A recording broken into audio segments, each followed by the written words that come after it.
Hello, everyone. Thanks for joining us on the Revolution Report. My name is Donald. I'm the host of the Revolution Report, and you're watching our live stream on things we disagree with Vladimir Putin about. We decided to do this live stream because a lot of people have been calling us Putinists for a long time, because if you already read the description of the live stream, we do agree with a lot of what Vladimir Putin has done, especially in Ukraine and in terms of fighting Western imperialism. But we don't agree with everything, and we are not Putinists. We are Marxist-Leninists. So today we're going to talk about that. I'd like to allow the other participants in this live stream to introduce themselves. Maybe Lady Izdihar, you could go first. Yeah, hi everyone. I'm Izdihar, and I'm a historian on Eastern Europe and Russia. I've been here before with Don, and yeah, everything he said. We're here to cover our butts in a way. Yeah. Hi everyone. I'm Jacob. I'm Politburo member of the Revolution Report, and I'm here to support these two guys in proving that we're not Putinists. No, it doesn't sound so sincere. Yeah. Well, anyway, comrades, like all of our live streams, we'll also indulge in a bit of question and answer at the end. So we'll talk about the major points we wanted to talk about. It's going to be like a conversational format. We all came here with a number of points that we wanted to focus on, but we're just going to have a conversation, pretty free conversation about all these subjects we wanted to talk about. So, and then we'll get into questions, like I said, for probably the last 20 minutes. And Mr. Bolshevik Productions, that is correct. That is Iron Felix right next to me over there. So, all right, well, do you guys mind if I start? Because I think the most relevant thing is the most relevant topics are connected to the recent Russian recognition of independence of Donbass. So go ahead. All right, so I'll just I'll start to bring up the points that I want to bring up in terms of what we disagree with Putin about, and then you guys jump in whenever if you want to add something or have a little discussion, or maybe you don't agree with my disagreement. So sure. Basically, so when Vladimir Putin gave his Donbass recognition speech, it was very long. It was like an hour-long speech, and there was a lot to it. But the beginning, like 20 minutes, was actually kind of an attack on Lenin and the Bolsheviks. Putin basically said that he was talking about who was basically responsible for the fact that there are so many basically nationalist antagonisms in modern Ukraine. Putin says that basically Lenin's idea of state building was a failure, and that he points to the fact that modern Ukraine as a nation state is the result of is a Bolshevik creation, like a creation that Bolsheviks and Lenin decided to form. He says that they did it arbitrarily and didn't ask anyone their opinion and everything. So this is one thing that we wanted to talk about, because while modern Ukraine is, in fact, as a nation state, the creation of the Soviet Union, it's not exactly as simple as Vladimir Putin is making it out to be, just some sort of arbitrary creation that was formed by the Bolsheviks, and they didn't ask anyone their opinion or anything. It's important to mention that modern Ukraine, as we know it today, it's basically after it used to be part of the Russian Empire, and then when the Russian Empire fell, there was a sort of chaotic moment where multiple governments were declared that all claimed to be the future Ukrainian nation state. There was the Ukrainian People's Republic that was founded in the West, which was bourgeois and claimed to be anti-communist, and it denounced the Bolsheviks. There was even a Western Ukrainian People's Republic that developed that was also bourgeois. There was a hetmanate, which was like feudalist. There were the encroaching Austro-Hungarian and German forces that were still threatening the area where modern day Ukraine is. Because again, remember, it's right after it's actually World War I has not even ended yet, so that's still going on. And in the eastern part of the country, in Kharkov, actually, where Kharkov is right now, the first Bolshevik government of Ukraine was declared there, and it was Ukrainians that actually, got together and declared the first workers' government in Ukraine. And they obviously were Bolsheviks, and they had comrades in Russia, which was at that point obviously going through the Civil War, and they appealed to the Russian Bolsheviks for military aid because they were fighting the new bourgeois government in the West, and they were trying to establish a Soviet Ukraine. And there was, that was actually not the only communist government that came out of this whole situation. There was also the Odessa Soviet Republic, and there was the I call it the Donbass People's Republic. The Donbass Soviet Republic, but it was literally called the Donetsk something Republic. I forgot exactly what it's called, and I don't want to butcher the name. It was quite difficult, but basically a Soviet Republic also formed in modern day Ukraine, which came to encompass Lugansk as well. And Vladimir Putin basically says that this was arbitrarily added to Soviet Ukraine. The Bolsheviks did it without any sort of thought in terms of what the national character of the people there. And I think this is too simplistic of an analysis of what happened at that time, because actually Vladimir Lenin, it's well documented, he was actually in favor of the Donbass Soviet Republic being separate from Ukrainian Soviet Republic. And when the decision was made to add Donbass to Ukraine, it was not made arbitrarily, actually. It was made because the Austro-Hungarian and German armies were seriously threatening the security of Ukraine, and also the Donbass Soviet Republic did not want to be isolated in this struggle.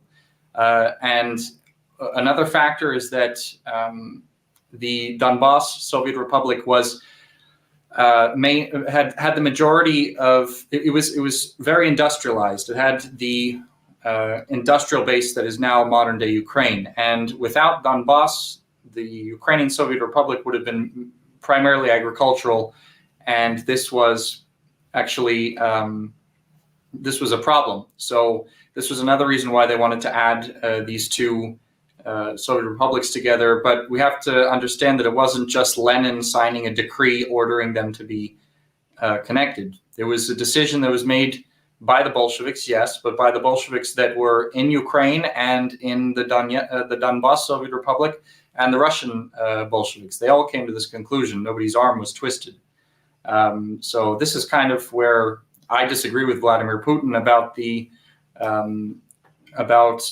historical legacy of the Bolsheviks in Ukraine. I don't think these tensions that are obviously of a national character right now in Ukraine, I don't think that we can safely blame the Bolsheviks, especially because I think it would be more fair to identify the fall of the USSR as the main cause of this gradual this gradual heightening of tensions between the people of Donbass and the people of Ukraine, because before then there really were not the kind of ethnic tensions that we're looking at right now. I mean, there was the Soviet policy of friendship of the peoples that was pursued across the USSR, and there were political mechanisms to make sure that the nationalities that were incorporated in the Soviet Union had proper political representation.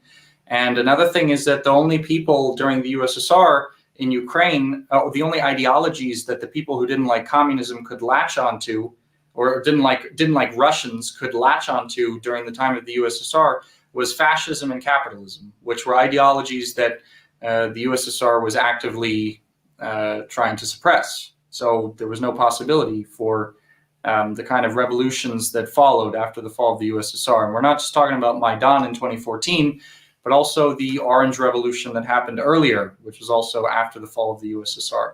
And I think this idea that the collapse of the USSR really was the main catalyst for this explosion of nationalist tensions in Ukraine is also exemplified by what happened in other ex-Soviet republics. What happened in Georgia, what happened, in Chechnya, what happened all over the place where there were ethnic conflicts after the fall of the USSR. So here is this is another area where I have to say I don't really agree with Vladimir Putin on that.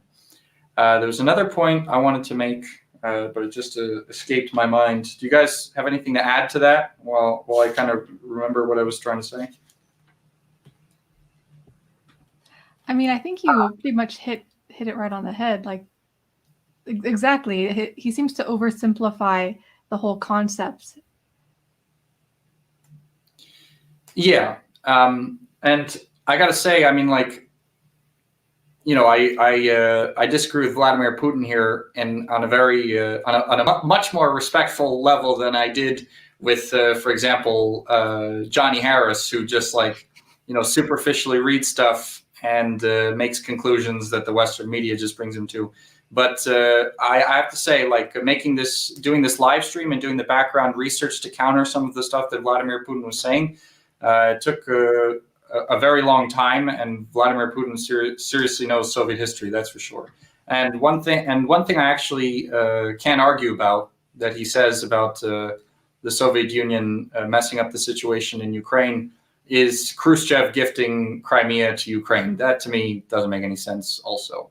But I don't think that can be identified as like the precursor for these nationalist tensions in Ukraine. And I don't think the Bolsheviks really made a mistake in the formation of Ukraine, of how they formed it.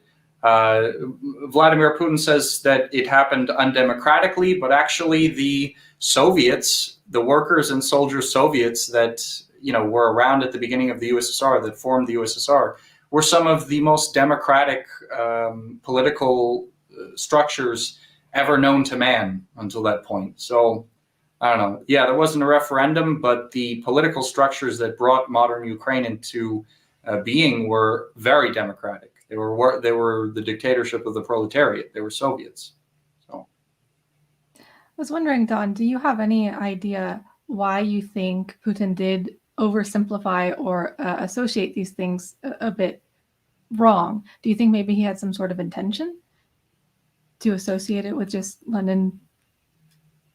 Well, I just think that I think there are probably like several stances on it. I mean, several reasons for this, because for some reason Soviet history a lot of times is up to has a lot of ways you can interpret different things that happened. Like, for example, Lenin signed the decree to create modern Ukraine, but Vladimir Putin, like a lot of Russians who are not communists, who are anti-communists, I mean, they take at face value the fact that the idea that the Soviet Union was totalitarian and authoritarian, and one of the facets of Putin's administration, I think, is trying to, because he's not a communist, obviously, and he's made that clear. Putin has said in his speeches, I used to be a convinced communist, but I'm not anymore. I think Putin's administration is trying very hard to take what is, the most useful for nationalist purposes from Soviet history, and kind of throw out everything that is not useful or counterproductive to the nationalist narrative. Because remember, Vladimir Putin was, he used to be in the KGB. He was part of the Soviet state apparatus, and in the Soviet Union, I mean, I think it's safe to say that the country was run by not just the Communist Party, but in terms of ideologies, it was a sort of alliance between people who were ideologically Marxist-Leninists and people who were really nationalists. You know, this is in the Soviet Union, people had this both the fact that the nationalists cared more about fighting imperialism, and the Marxist-Leninists cared a lot about building socialism. They were more ideological communists. So Vladimir Putin was in that fray, but he wasn't. He was far more of a nationalist. I would say he cared more about the Russian nation than the Soviet Union, than the ideas of communism. This is what I think.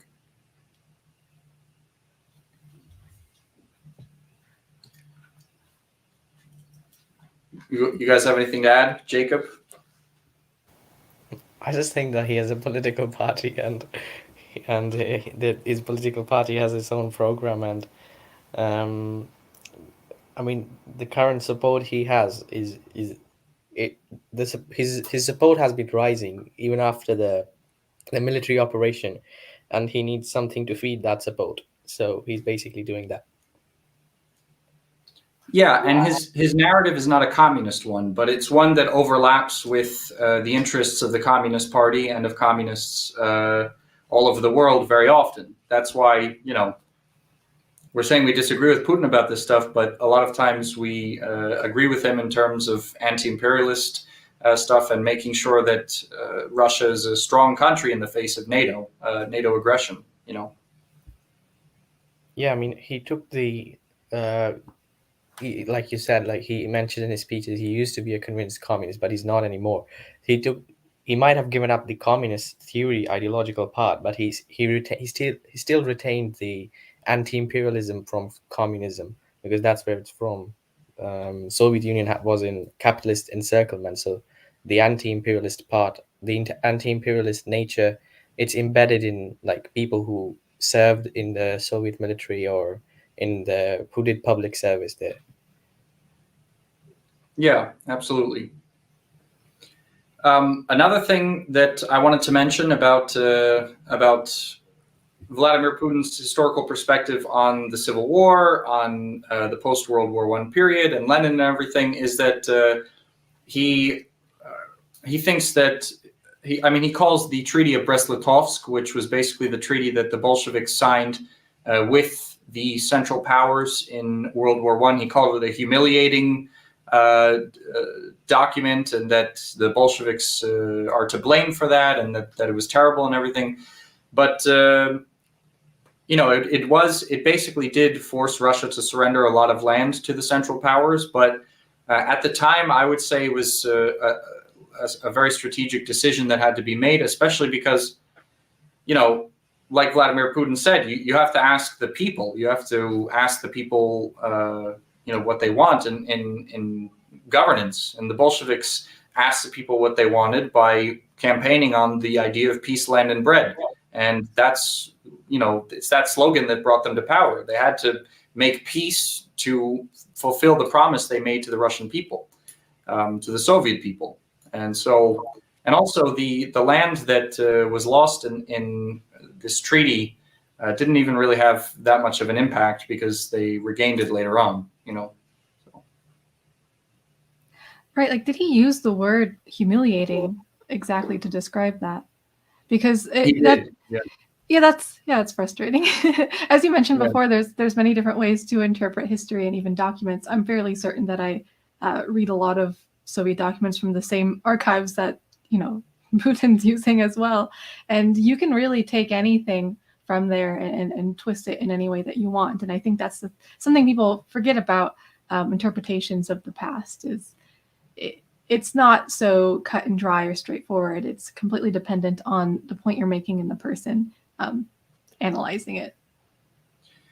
Yeah, exactly. And one good example of that is another thing I made sure to take down. Back in 2016, Vladimir Putin specifically said that he pointed to the killing of the royal family and Tsar Nicholas II, and said, that this was a totally barbaric, tragic thing.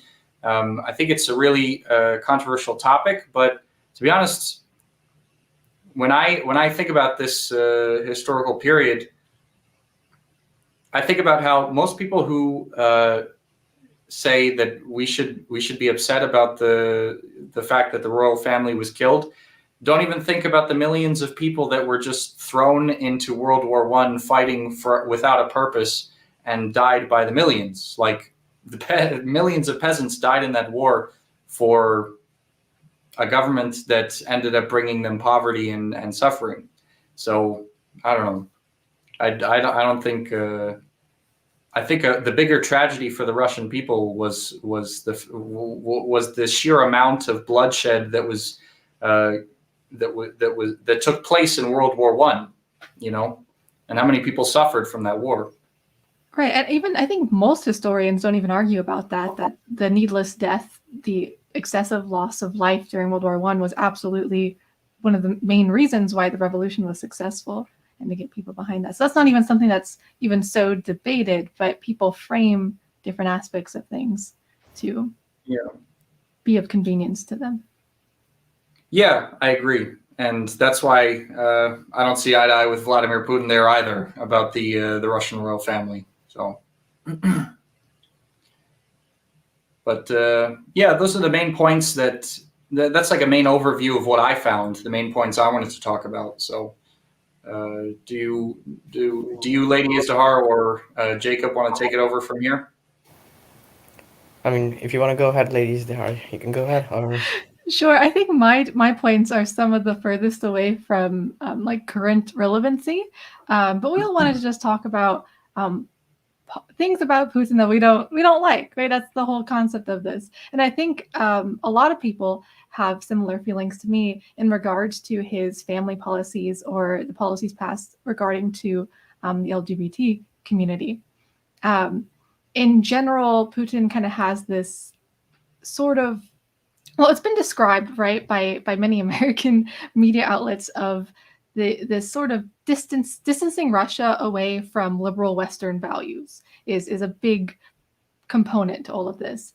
And what I find is this distancing oneself from liberal Western values in itself isn't something negative, but it's the way in which, as you mentioned, it's framed, because it's often including very broad strokes of what LGBT is, including stereotypes, very outlandish, cringy, stereotyped images of what that means to back a lot of these points. So, for instance, gay marriage was officially banned in 2020.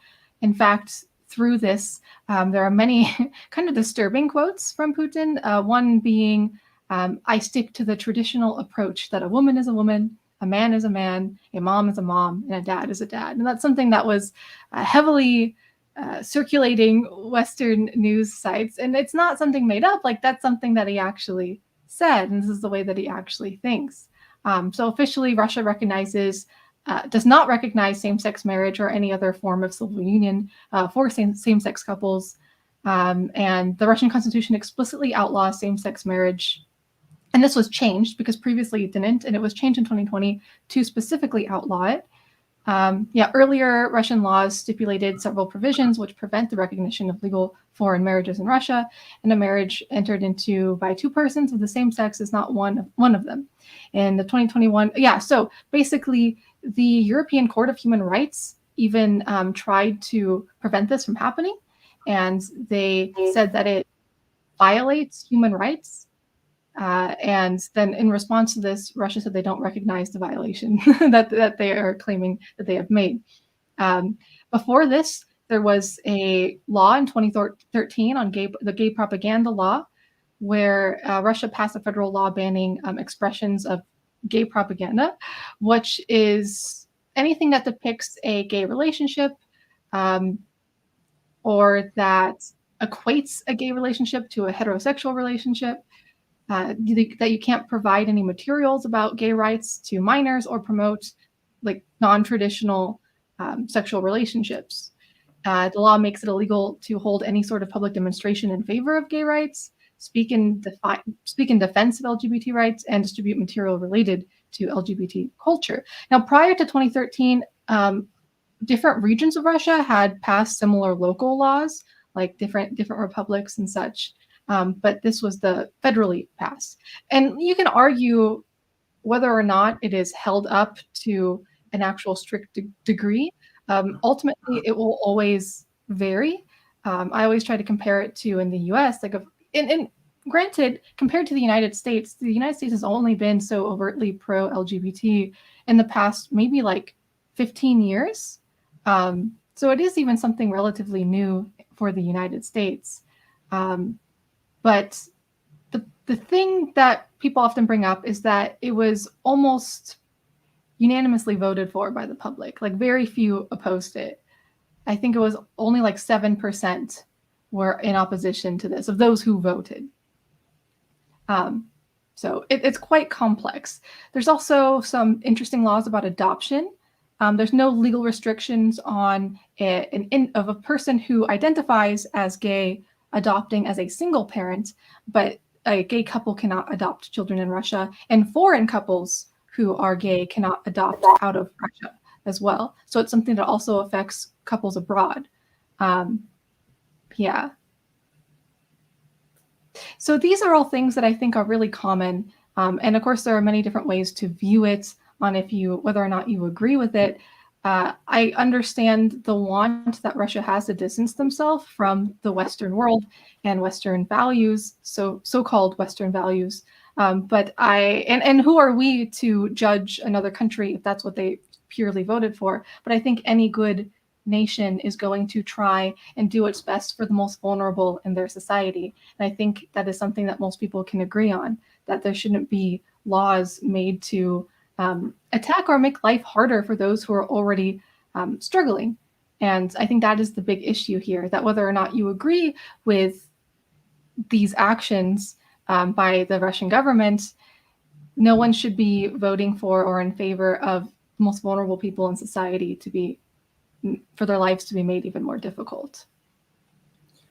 Yeah, I think there's, and it's not just in Russia; it's actually across the anti-imperialist world, that there tend to be big obstacles to accepting LGBT mentalities.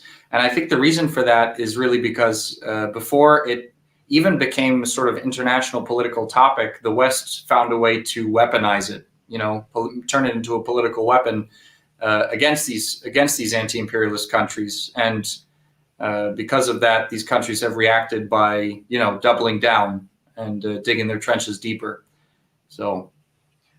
Right, and there's been many protests staged by Western countries because of this, like even things that the U.S. is certainly guilty of as well, where we have only, again, recently been more favorable in our actions towards the queer community in the United States, yet they were very quick to try and cancel Russia's involvement in the Sochi Olympics when they were hosting the Olympics because of the laws that were being passed and the anti-gay sentiment there. And so it's always hypocritically used by Western nations as a reason to boycott Russian products or to boycott anything held on Russian land, despite them not being so far removed from their own similar laws as well. I mean, I do agree that rights of the LGBTQ plus people, I mean, they are important. Rights of every person are important. The thing I'd like to point out is that how much the extent to which Western media, not Western media, Western politicians have used this as a talking point in their during the elections, and they basically made it like they are getting votes. They want to get votes based on solely based on this point, and they are also using. I mean, there are numerous news reports, numerous documented evidence, documented instances where rights of LGBT people have been violated in Russia, but the the thing that's happening in the West is that they're also using this as a talking point in their elections to also get votes. And this identity politics, and even I'm not in Putin's head. I'm not Johnny Harris. I don't have the powers to do that. But I mean, Putin could be doing the same. He is Western leaders advocate pro-LGBT election manifestos to get votes. Putin is advocating anti-LGBT talking points to get votes. So everyone's the same here. Yeah, exactly. And I wish there was more information. There's not really any statistics on how many gay people there are in Russia, unfortunately, to find. But like I know quite a few queer people in St. Petersburg who live fine lives where it is a lot more acceptable. And so it's always important to remember that like where you are within Russia is going to depend on what your treatment is actually like in this regard. And so even within like the specifics, it's a complex topic because there's not one single experience. A lot of people try to associate these laws that and Putin's support for it with his closeness to the Orthodox Church and such. So then it becomes a more complex religious question. Although, again, any person of God should not be for the mistreatment of the vulnerable in the world, I would say. Mm-hmm. Yeah, I think it definitely depends on where you live, probably. I mean, you know, I've met plenty of gay people in Moscow, to be honest, and they seem to be treated fine. I mean, at least in my own experience, but that doesn't really say anything about the condition of the country as a whole, you know. Yeah, and then there's also like it's harder to get a job if you're open about it. It is like there's a lot more barriers in society based on federal level laws being passed about this. But that's my biggest issue, and I think it's an issue a lot of people, especially on the left, whether they're a communist or a liberal, they will often bring up this point, which I think is fair. Of course, there's context around it as to how much it affects someone, what the population actually is, and then the complexities of the majority of people actually voting for it, and who are we as Westerners to tell Russia what they can or cannot do. But I think it is very much a fair critique of Russia to always keep in mind and to validate when people bring it up, because you can't really deny something so quite heinous being passed into law about vulnerable people in your country. Mm-hmm. Yeah. Well, I think let's move on to what Jacob wanted to say, so we can have some time for questions and answers now. It has to do with a pretty similar subject of what I was talking about before, something that Vladimir Putin mentioned in his speech recognizing the independence of Donbass. It has to do with with the idea of federalism, with the idea of Soviet federalism, and the ideas of Lenin and Stalin on how to build a state. So, Jacob, if you want to take it away. Yep. So when it comes to federalism, there's been a lot of debate in the legal community as to whether like Soviet Union was federal.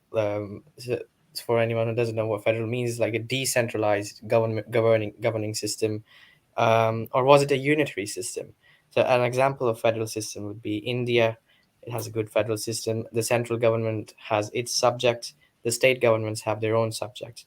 And an example of a unitary type of government would be the United Kingdom, where the power comes from the monarch. The monarch gave its powers to the parliament, and the parliament is supreme. Everything flows from the parliament. And they have a principle of parliamentary sovereignty, but that's a whole different topic. So, Putin basically said in his address when recognizing the republics, he said that Lenin's state-building policy failed, and Lenin died, Stalin took over. Soviet Union was a unitary state. That's it. No, and they didn't care about what anybody said or what anybody did. But what he's missing, he I mean, I appreciate that he gave a good historical context to his audience. Not many presidents do that, but he left out a lot of things. And I think it's because he's not a dialectical materialist. So I'm going to talk about what he left out. So, although we can agree upon the fact that Marx and Engels were not in favor of federalism, and it is evident in their writings, Engels said that, in my opinion, the proletariat can only use the form of a united and indivisible republic. The important point to note here is that he's not talking about oppressing local governments or regionalism. He's just talking about the unity of the proletariat, because the ultimate aim these philosophers had there in their mind was a world socialist republic where proletariat is united. So, and Lenin also said, in line with the Marxist values in 1913, that the proletariat is against medieval particularism and for a close economic integration of large territories.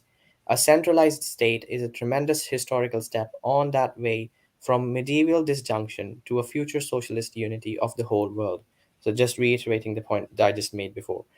And now this reluctance towards federalism should not be confused with the nation's right to self-determination, because it was repeatedly emphasized by Lenin again and again in his works. He's when the revolution took place, Finland asked for independence, they recognized it. Ukraine asked for independence, they recognized it. And but back to federalism. And so it wasn't at the top of the list of priorities for Lenin. And the thing is, we have to look at the circumstances they inherited the power in. Lenin, when the revolution took place, the Bolsheviks inherited 140 plus ethnicities that lived in Russia. And we cannot just ignore that fact, because there had been ethnic conflicts going on in Russia for a very long time. And I'm going to mention some of them in a minute. So when they inherited the country, they felt that they could not have done without federalism if they wanted a socialist motherland. So federalism was something that just popped up to be one of their most important priorities if they wanted to survive. And they came up with this concept of ethno-territorial federalism along the lines of the national question. That's what Stalin called in his lectures, the Marxism and the national question. So in the West, so an important distinction here is that Putin says that it was a unitary state, and the thing is, never in the past had a state been federally divided based on nationalities or ethnicities.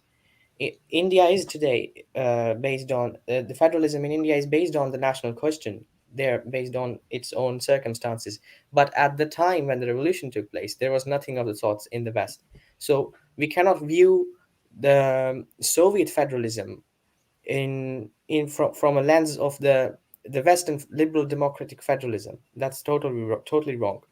And we see that back to ethno-territorial federalism. Now this is very different.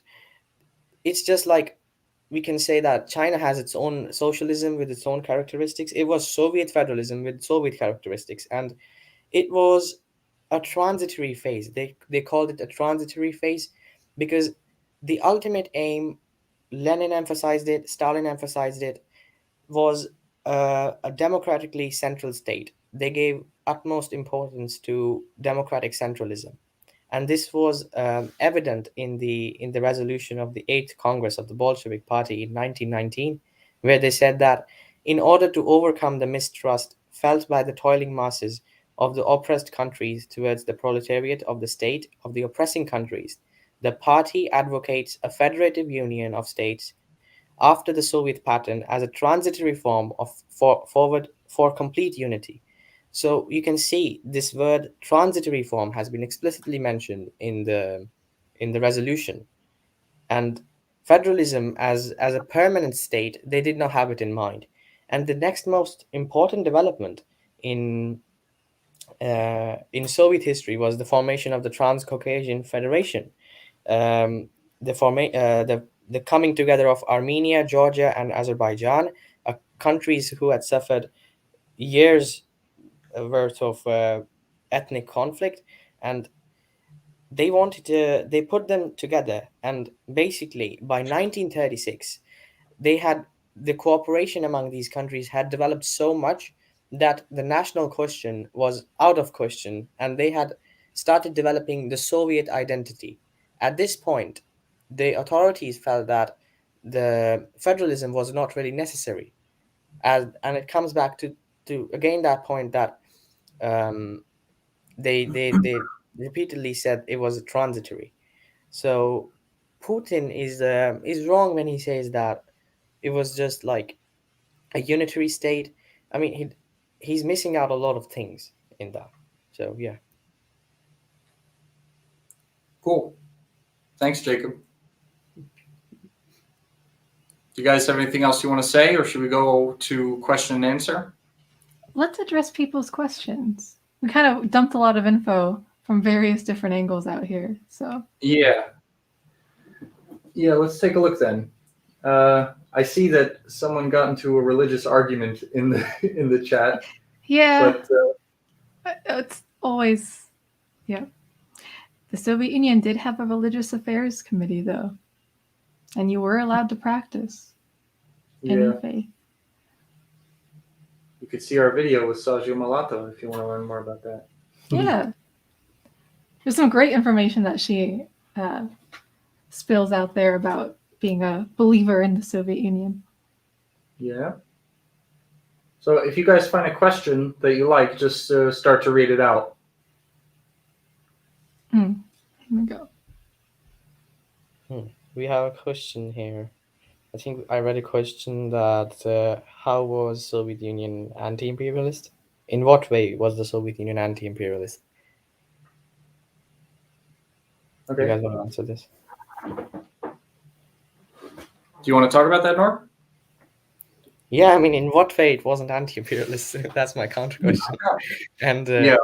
I mean, there was to understand what we mean by anti-imperialism is I don't know what the person's understanding of what imperialism is, because from what I've read is imperialism is basically based on monopolies, and in monopolies, private monopolies, I should mention that, because the Soviet Union had state monopoly, and it's what happened in the Soviet Union was that it was basically encircled by Stalin calls it capitalist encirclement, and in that period it was born and formed and progressed. And how it wasn't anti, I don't see how it wasn't anti-imperialism, because the day the revolution took place, 14 countries invaded the Soviet Union. That was imperialism. First that's the first point.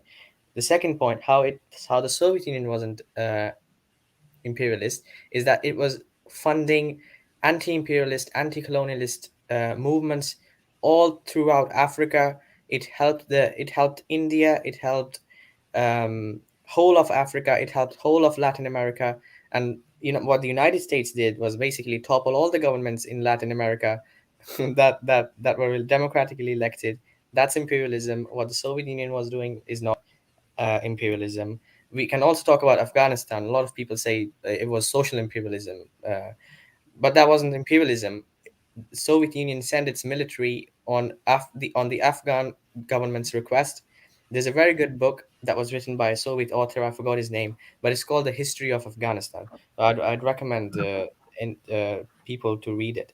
It was really good. Another point to mention on imperialism is that when the Indo-Pakistan War was taking place in 1971, when Bangladesh was created, United States was on Pakistan's side, because Pakistan at the time had sided with the United States, and United States basically sent its warships to bomb Indian forces, and this was a very important moment, because it was two forces, imperialist and anti-imperialist forces, came head on. Soviet Union had sent its own warships to prevent the US warships from attacking India, because India and Soviet Union were very close allies.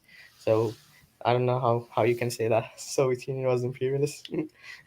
Right. I think there's this misunderstanding. I think a lot of these ideas come from a misunderstanding what happened. Like someone here says, I mean, if many people were forced to leave their territories and beliefs in order to be added to the USSR, is that not imperialism? And that's not a thing. That's not a thing. People weren't forced to leave where they're from. I think people just look at the Soviet Union like, oh, it's large, it must be imperialist, when a lot of the land that they have is just inherited from the Russian Empire, which is in the name. The Russian Empire was imperialist, right? And so this idea that people from these far-reaching regions of the Soviet Union were forced to leave or be included or excluded into something isn't even a thing. People within these regions were given an education if they wanted, and the only time they were forced to leave is if they chose to get a job in a larger city, or if they were elected locally as some sort of political figure, and then would be traveling between there and perhaps Moscow to represent their people. There wasn't this form of forced movement for every different people in the Soviet Union. So again, I just think a lot of it just comes from people either believing just outlandish claims or maybe confusing different things with one another, and then just going off of that, if that makes sense. Yeah, I'd also like to add the fact that, going from Lenin's definition of imperialism, basically the exploitation of the masses of the world by several small monopolies in a small handful of core countries that are, capitalist and at the highest stage of capitalism. Going off that definition, developed by later anti-imperialist thinkers who developed dependency theory, right? An empire is basically a country that exploits the periphery to the benefit of the core. So it's at its root economic exploitation of this periphery that's supposed to get either poorer or stay economically stagnant, while the core becomes richer and benefits from this sort of parasitic relationship. And in the USSR, it was exactly the opposite, actually. Whatever you want to say about like Soviet Baltics, I mean, the Baltic states now are like some of the most anti-communist, right-wing places. But in the USSR, they did not have the relationship of like a peripheral colony to the core in the USSR. The Baltic states had some of the most developed light industry sectors in the entire USSR, better than even in a lot of places in the Russian RSFSR, in the Russian Soviet Republic. So throughout the history of the USSR, actually, the republics that were not Russia were being enriched by the Soviet economic system. It was not imperialist. And this is actually one of the things that modern day Putin supporters, and Putin specifically, say they didn't like. They think that in the USSR, Russians actually had to take a back seat in their own country, and that's because they did. There was not,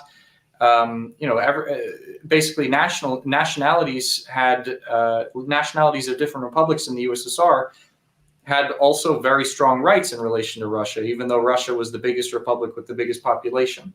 There was also another thing that I saw in the chat. Bolshevik Productions wrote it. He said Afghanistan wasn't USSR, so it was imperialism. I'm not exactly sure what he's trying to say by this comment. Maybe I'm misinterpreting it, but just to clear the record,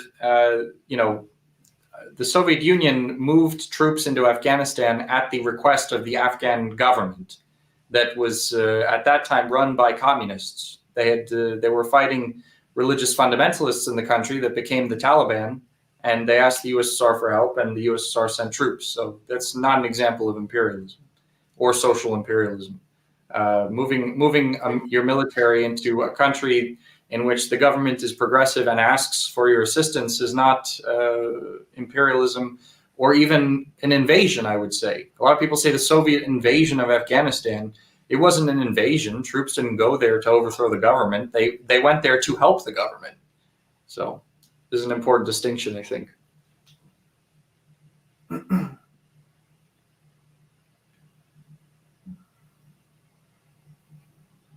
Let's look for other questions. Yeah. You guys still hear me? Mm-hmm. Oh, okay. Just making sure.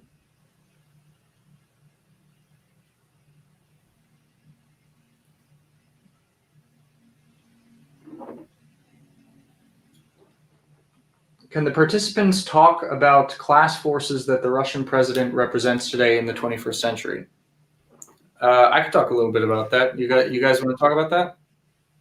Go ahead. All right. Well, I wrote an article about this actually a while ago, and I will put the link to it in the description after this live stream is done. I consider Vladimir Putin, and this is actually also the official line of the Russian Communist Party. I agree entirely with the party on this. Vladimir Putin is basically what's called in Marxist theory a Bonapartist. His main power base is basically the military, the security services. They're his power base in the state. And he himself comes from the security services, and he has a position in the state. He's in basically a post-revolutionary situation in which neither the working class or the capitalist class is strong enough to run the country. In Russia, I really stand by the belief that the state here is more powerful than the oligarchs. And so we have a similar situation in which in which Napoleon III was in power. This is the monarch that, this was the guy that Marx based the concept of Bonapartism off of. A military man whose strength comes from the military, and he has a state bureaucracy that's so powerful in a post-revolutionary situation that the capitalist class is actually accountable to the state and not vice versa, as we see in Western democracies. And the reason why I think this is because the oligarchs don't actually control Putin, and that much is clear by these sanctions. The West thought that they were going to put sanctions on all the oligarchs, ruin their lives, and that they were going to put pressure on Putin, but that's not how it went. And that's because the government is Bonapartist. Like they can't make Putin do anything. Putin's the one who is basically their guarantee that they're not going to be taken out of power. And this relationship was established in the early 2000s, actually, when Vladimir Putin's administration said, all right, if you're an oligarch, you're either going to get with the national program or you're going to get the hell out. Because there were oligarchs that were making money at the expense of the national bourgeoisie in Russia, and there were capitalists who were making money to the advantage of the national bourgeoisie. Putin liquidated the capitalists that were making money at the expense of the national bourgeoisie in Russia, which, people who had assets in the West and were kind of a continuation of this 1990s capitalist mentality of like, just grab all the property you can and sell it abroad and put your assets abroad. Putin's responsible for liquidating those people. So that is basically the class situation as I see it, and it's also the official stance of the Russian Communist Party here.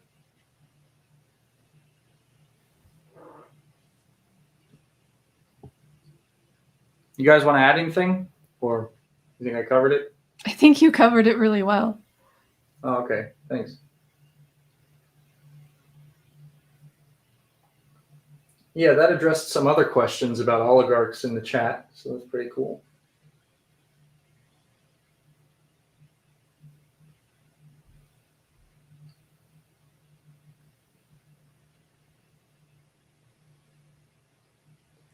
This is, okay, one more thing I'm going to add to what I was saying before, because someone else asked, what do you think about the Russian oligarchs? Do they benefit or profit from the conflict in Ukraine?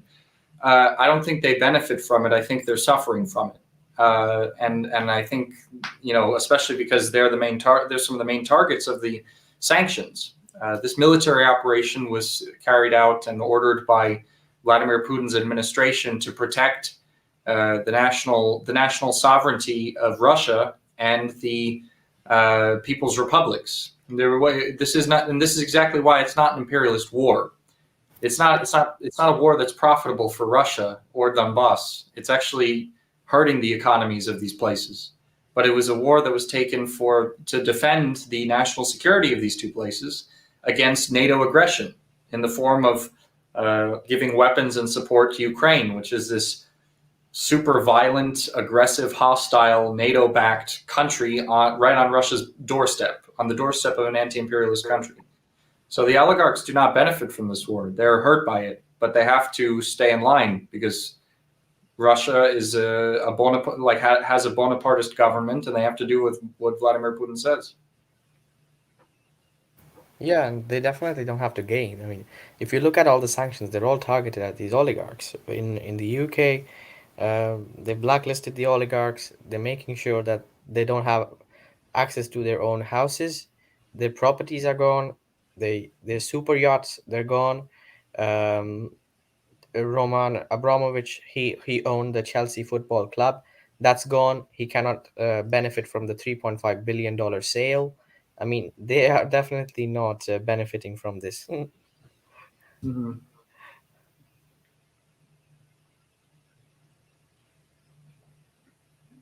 You guys see any other questions that pique your fancy?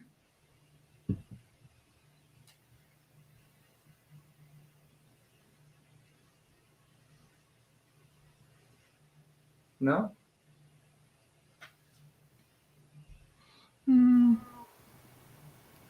Daniel says that I keep hearing that the Russian Communist Party has been compromised. Would you like to say something to that, Don? Okay. I mean, I guess I'm going to take a guess at what Daniel's saying is that he thinks that, he keeps hearing that the Russian Communist Party is not like real opposition. I don't really agree with this. A lot of people do say that, but I just think the Russian Communist Party is much more like concerned with anti-imperialism at this point, fighting NATO aggression and stuff like that, than a lot of other communist parties in Russia are. I've spoken to non-party communists in Russia, and a lot of them, seem like ultra-leftists, like that they actually see China as actually a threat, more of a capitalist threat. They don't consider China socialist, and they see that as the new capitalist power, and they don't take NATO and American capitalism that seriously because it's dying. I don't agree with this analysis. I think I see eye to eye with the Russian Communist Party a lot more. I don't think it's compromised opposition. I mean, there are times when they come in conflict with the United Russia Party, with Putin's administration, and the state has arrested a number of them, especially in the last elections. I mean, the last parliamentary elections, the Russian Communist Party made the biggest gains since the 1990s, and they claimed that those gains would be even higher if they claimed that that Putin's administration rigged the elections, and they claimed that their gains would be higher if they hadn't done that. There were, the party organized unsanctioned protests after they tried to get a permit. The city government said, no, you're not going to protest with a permit, and the Communist Party went out to protest without sanction, and a bunch of people were arrested. It's just they're not like trying to become a fifth column like Navalny's organization. So.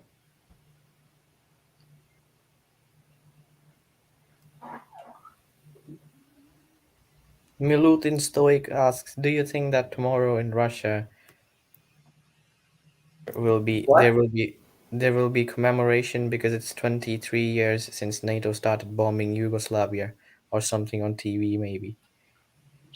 We will definitely do a report on it at RT. Actually, we do it every year, commemoration of the bombings of Yugoslavia. So that's a good question. Quentin asks, why do you keep using this term ultra-leftist? Where does it come from, and what does it mean? Okay, that's a good question. Ultra-leftism, the term, it comes from a book that Lenin wrote called Left-Wing Communism, right? An Infantile Disorder. Jacob, right? Yep. That's what it was called, right, Lady Izdihar? Yes. Okay. Yeah, I haven't read it. That's the name. Yes. Okay, yeah, I haven't read it in like I read it years ago, but that's where the term comes from, and it happens. The term ultra leftist is basically a leftist who um, is way too caught up in theory that it basically paralyzes them from it either paralyzes them from doing anything active in practice, activism or anything like that, or it makes them so self-critical or so critical of other left organizations that they actually inadvertently in practice take the side of imperialism. This is, in short, what an ultra-leftist is. But if you want to learn more about that, I would highly suggest just going and reading Lenin's work, Left-Wing Communism and Infantile Disorder. It's not very long. It's about 100 pages, I think, and it's very useful. It's definitely relevant in these times.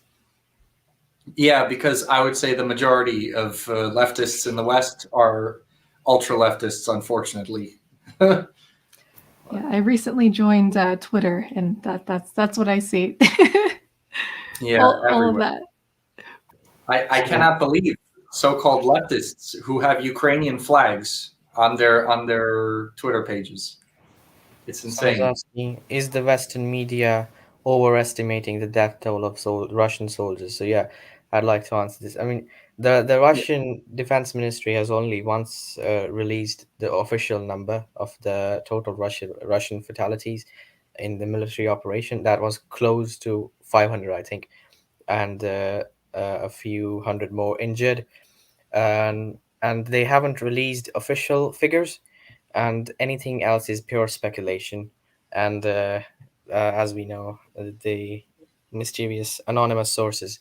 That's all. I mean, they pretty much they likely are overestimating the death toll, because we see Russian Defense Ministry has said that the people involved, the soldiers involved in this conflict, they are not volunteers or conscripts. They are professional soldiers. So they are very likely. The Western media is likely overestimating the death toll. Yeah, and I mean, like Jacob said, it is completely speculative to try and guess where the actual number is right now. But I would say it's probably closer to. I would speculate to say that it's probably close to the Russian number because of the fact that the Ukrainian government, since the beginning of this special operation, has spread a number of fake stories and has proven that it's been hysterical in terms of its handling of the situation. I mean, all of the all of the news channels have been banned in Ukraine except for one government news channel, and the opposition has been suspended.